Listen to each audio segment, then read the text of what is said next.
3, 2, and... Hi, this is Josh Romero. I'm here with Big Four King. So how have you going so far, guys? Awesome. Yeah, very good.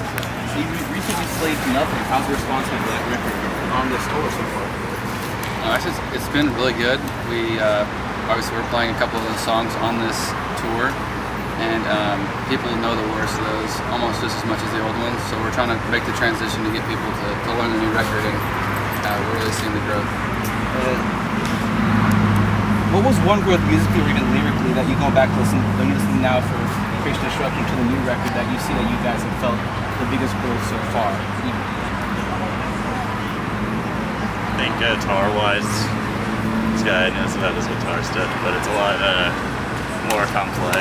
I hear more like sludgy, riffy stuff instead of And what was the biggest difference between Creation Destruction with Andreas and then with Slay Destruction, Slay to Nothing with what did he bring you to the table that made this record so good? Well, Will sat down with every one of us at our instruments and vocally, lyrically, and basically guided us through and made sure everything was as good as it could be before we recorded it. And I think Andreas was a good experience, but it was more of just let's record what you have already. Not like taking this manipulating everything. We didn't very much. So you already went to see knowing what this record was going to be, what it would sound like. More so than Slay to Nothing, for sure. Yeah. Will's just a lot more opinionated.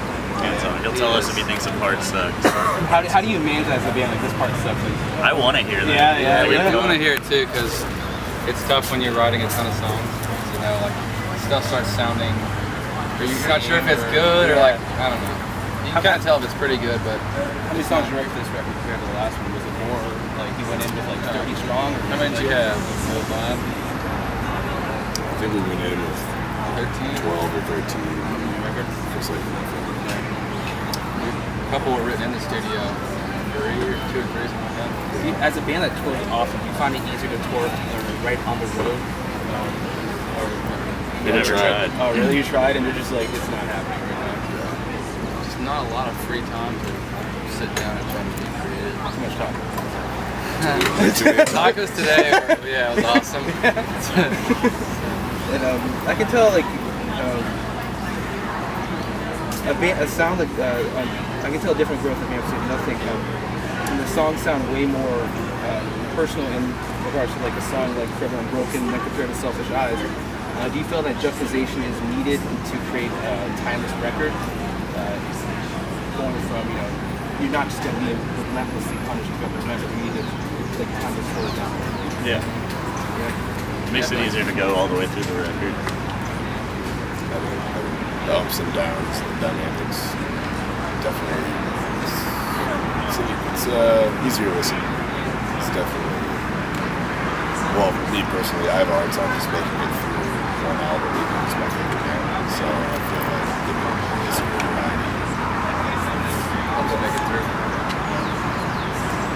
I must have songs on the lyric on the new record that really starts with Manny has put evil on its frame, destroying the walls, contain our hearts, keeping us buried alive.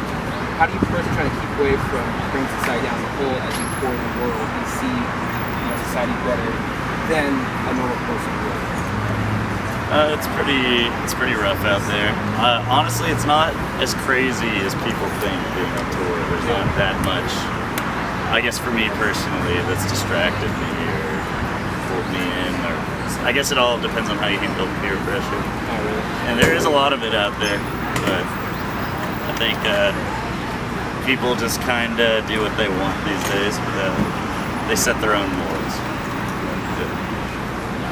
And as a band who's openly Christian, do you tend to openly accept tour offers based off of who's on your tour, or are you just so stoked to get your message across to open ears and different audiences every night in conjunction with like maybe touring this tour with the next tour is different? Well, it's too difficult to try to pick a band that are just Christian and tour with them. There's not hardly any of them left. Yeah. So I feel like it's always been about just trying to reach whoever we can. And I feel like if they start as Christian, they basically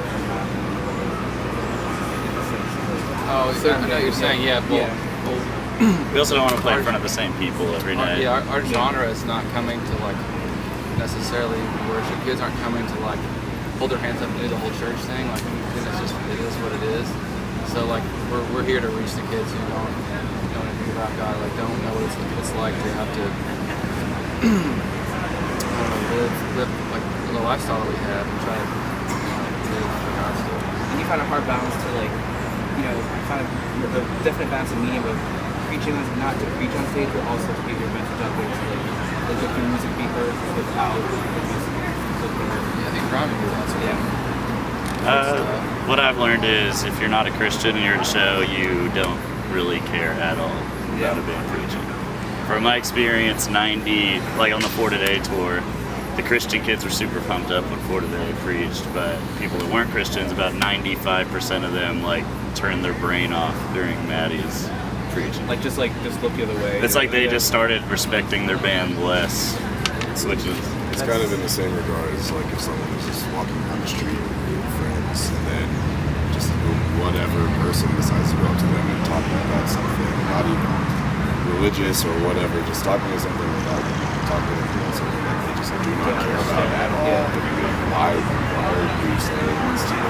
Not even ask for you to talk to me. I feel like doing it on stage can tend to turn people off rather than just having it in the lyrics, spikes the Take pick up interest, on it. talk to you about it after the show more personally. So, but there are different approaches. Other bands in our scene do it differently, and it works for them. like Ryan was saying, Maddie doesn't preach on stage, but like we don't feel like, no offense to Ryan, but he just doesn't have the gift to do that from stage. We don't feel like we should have to force him to do something that he doesn't have the gift to do. And I think your lyrics are so to the point that if people knew what they were going to sing, they're going to know that they would be about a certain message. So I think you did that very well. And as record sales and money, like these days, like bands on tour to make money, or not even to sell records. What are some of the drives that keep you going day to day? Keep you going to be in the band? Keep going every day, tour after tour, record after record. actually it's bands do tour to me. Well, I mean, that is a. I was gonna say that's one incentive. I mean, we love playing shows. Yeah. We all love what we do, and I think that's a huge drive. And seeing kids who are affected by our music and stuff, it's awesome. Yeah, I was just talking to another guy today about this. Like, obviously we don't do this for the money. Like, obviously we have to make a living. Yeah. But like,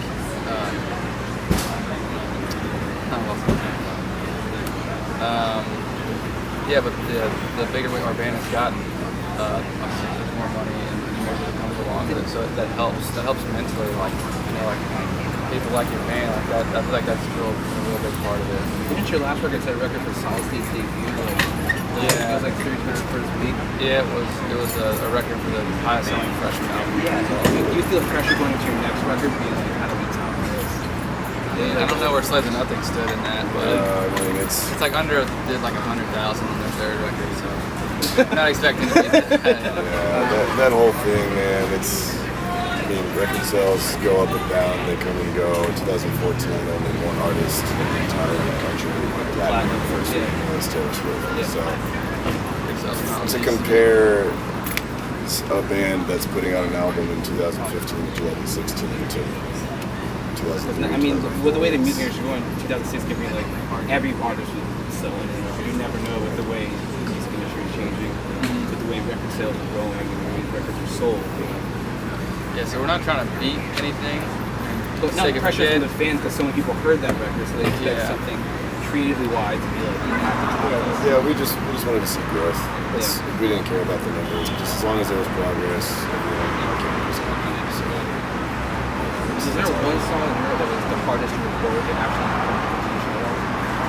Either lyrically or musically wise? They're all about the same for me. Yeah, I don't know if anyone vocally stood out more than others. That's a question for Tuck.